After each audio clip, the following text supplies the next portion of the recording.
बिहार के नेता आरजेडी के नेता बड़े हैं तेजस्वी यादव, उन्होंने कांग्रेस ऑफिस में मुलाकात की है और उसके बाद कहा जा रहा है कि दोनों के बीच में जो कमियां थी या भेदभाव था उसे तो दूर किया जा रहा है। कैसे देख रहे हैं बिहार की राजनीति को आने वाले टाइम में? जर्नलिस्ट महोदय, ये सब ख्याली फुलाव और चट्टे बट्टे बातें हो रही है। महागठबंधन की ये बात कर रहे हैं कांग्रेस और तेजस्वी। तो जो कांग्रेस कहा कि 100 सीट मुझे चाहिए तो दे देना तेजस्वी जी। तेजस्वी जी ने कहा 30 सीट से ज्यादा मैं नहीं दूंगा। यही पेच है, यही वहां पेच है। और दूसरी बात यह है कि बिहार के अंदर जब 70 साल में कांग्रेस कुछ नहीं किया तो अब क्या कर लेंगे? सपना देख रहे हैं राहुल जी प्रधानमंत्री का। बिहार में विकास के लिए, बिहार में तेजस्वी के साथ मिल करके वहां जो गुंडा राज था, वहां जो बदलाव होना था, विकास होना था, क्या कुछ किया? नौकरी दे देंगे, दिया कहां?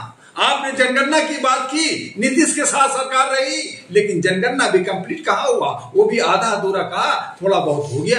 तो आप अगर जनगणना भी अगर कर दिया तो आप उसकी भागीदारी और हिस्सेदारी दे दो।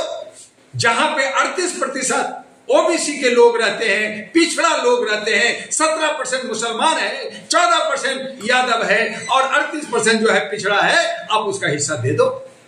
आप तो हिस्सा नहीं देंगे, लेकिन सत्ता आपको चाहिए। यही वर्तमान सरकार जो है, ये बीजेपी सरकार है, वो भी चाहती है कि मेरी हिस्सेदारी मिले, भागीदारी मिले, लेकिन गरीबों का हक मारेंगे।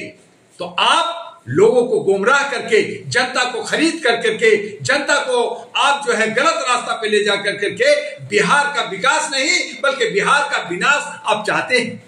अगर विकास करना चाहते थे तो आपके सामने रोजगार का मुद्दा होना चाहिए था, आपका बेरोजगारी का होना चाहिए था, आपको आर्थिक आजादी का होना चाहिए था, आपका सामाजिक भागीदारी का होना चाहिए था। क्या इनका मुद्दा है?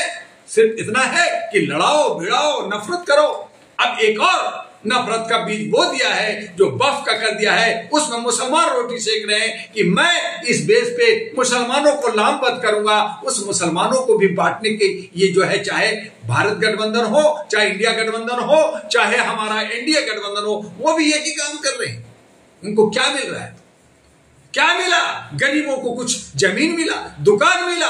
आज मोदी जी कहते हैं कि मैं इसलिए बफ बोर्ड लाया ताकि उसको जो है पंचर बनाना ना पड़े, मुसलमानों को उसको जगह मिले।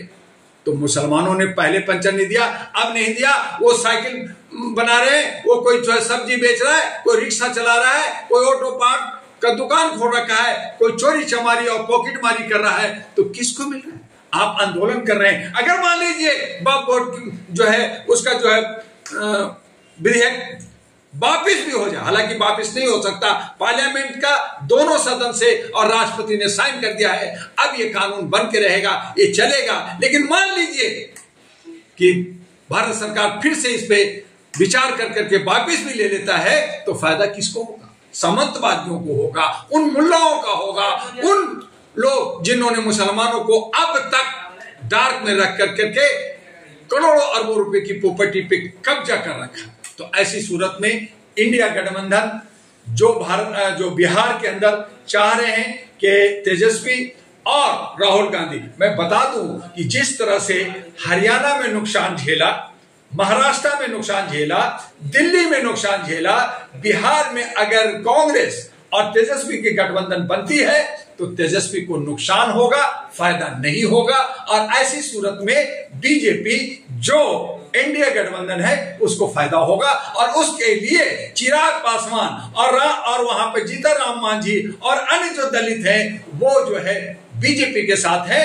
और ऐसी सूरत में जो मोदी जी और अमित जी जो सपना देख रहे हैं वो ये लोग साकार हो जाए। लेकिन एनडीए के डिप्टी सीएम है सम्राट अशोक, उन्होंने साफ साफ कहा है कि मुख्यमंत्री नीतीश कुमार ही होंगे 2025 के चुनाव। बिल्कुल, देखिए एक तो उनके सामने मजबूरी है, क्योंकि नीतीश कुमार के साथ वहां के कुर्मी, वहां के कायस, वहां के भूमियार और वहां के राजपूत, ये 4 कम्युनिटी जो है नीतीश कुमार के साथ है, वो बीजेपी के साथ है।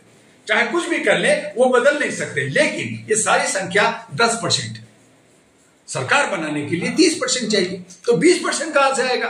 तो एक तो 17% मुसलमानों को तोड़ना है वक्फ के नाम पे, जैसे उत्तर प्रदेश में 3 तलाक के नाम पे तोड़ा गया और वोट लिया गया महिलाओं का, तो वहां पे भी मुसलमानों को तोड़ा गया। आज जो मुसलमान खाली मुसलमान कहलाता, अब वो मुसलमान नहीं रहा, अब शिया हो गया, सुन्नी हो गया, बरेलवी हो गया, अहमदिया हो गया, और पाशमानदा हो गया। और पाशमानदा की संख्या 95% है, जिसको कह रहे हैं ये गरीब है, अति पिछड़ा है, कहां जाओगे, तुम्हें हक मैं दिलाऊंगा। तो इस तरह से बीजेपी यानी एनडीए उसमें सेंध मार के अगर 17 में 7% भी ले लिया और 38% जो पिछड़ा है उसमें से आ गया, तो इस तरह से उनका वोट बैंक बन जाता है और एनडीए की सरकार बनता हुआ दिख रहा है। ये सब गेम खेल रहे हैं और ये गेम में जनता को समझना होगा। जनता ऊंट करवट किस तरह से बैठती है, जनता कितना समझदार बिहार की होती है, ये आने वाला वक्त बताएगा।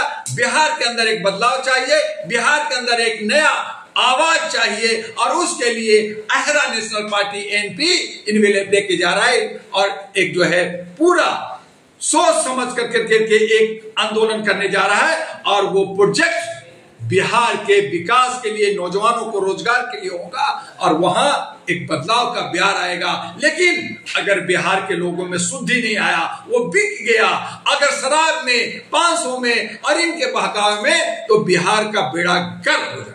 लेकिन अब सवाल यह है कि वक्फ बिल के खिलाफ देश भर में प्रदर्शन हो रहे हैं, बिहार में बड़ी तादाद में हो रहे हैं। अब सवाल यह है कि जो चुनाव आने वाले हैं, इस वक्फ बिल का किसे नुकसान होगा, किस पार्टी को, किसको फायदा होगा?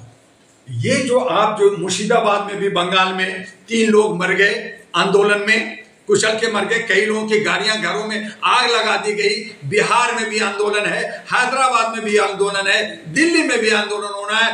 आज आपने नहीं सुना लखनऊ में भी भगदड़ मची। तो ये सब क्या बड़े नेता जो मुसलमान के हैं, जो मुल्ला हैं, वो मरे, उनके बच्चे मर रहे हैं, गरीब के बच्चे मर रहे हैं, जिनको आपने वक्फ, जो भगवान अल्लाह के नाम पे जो आपको जो दौलत मिली थी, जो यतीमों का था, गरीबों का था और बेवाओं का था, उस पे आप शासन कर रहे हो और उस पे आप आंदोलन कर रहे हो। इस हालत में मैं बीजेपी का हमेशा विरोध किया है, लेकिन ऐसी सूरत में जब गरीबों का हक की बात हो रही है, अधिकार की बात हो रही है, तो आप इसमें रोटी ना सेके, इसमें मजहबी सियासत ना करें। मजहबी सियासत ये खून खराबा करा रहा है, ये गृह युद्ध कराएगा और आपस में लोग मरेंगे। मेरा सवाल बिहार के पर्पज से है कि वक्फ बिल का बिहार में क्या असर होगा?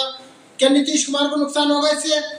नीतीश कुमार पे प्रेशर बनाया गया और ये जो आप आंदोलन देख रहे हैं सड़कों पे, ये बीजेपी के द्वारा ही किए जा रहे हैं, ये भी समझ लीजिए। बिहार में क्या आज तक किसी ने आपको नहीं बताया होगा, मैं बता रहा हूं। ये सब सरकार का जो है सोची समझी साजिश है कि एक तरफ उसका हक भी मारो और दूसरी तरफ इनको लड़ाओ, नफरत करो, ताकि वोट का दुर्विकरण हो सके। तो नीतीश कुमार को कमजोर इसलिए करना है, जिस तरह से शिंदे को महाराष्ट्र में कमजोर कर करके साइड में कर दिया गया।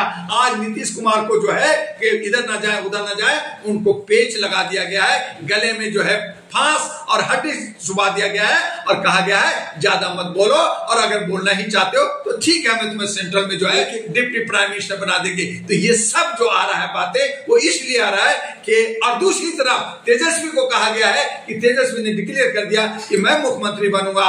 अब ये देखना है कि कांग्रेस का जो मीटिंग हुई है उसमें राहुल जी ने क्या कुछ किया है, कि कांग्रेस का मुख्यमंत्री बनेगा या तेजस्वी बनेगा या तेजस्वी का बड़ा भाई बनेगा। यहाँ पे सब पेच है और उस पेच में फायदा किसको होगा? अंततोगत्वा एनडीए सरकार को। लेकिन बिहार को तो 2 युवाओं का साथ मिलेगा ना। किसका? राहुल गांधी और तेजस्वी यादव। राहुल गांधी तो प्राइम मिनिस्टर कैंडिडेट है, चीफ मिनिस्टर कैंडिडेट है क्या?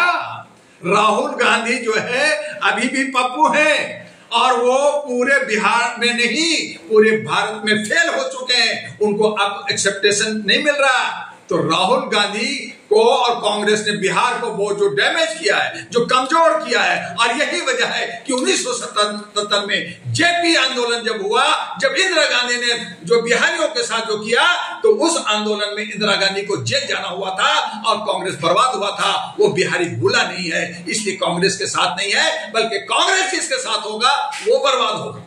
चलिए ठीक है।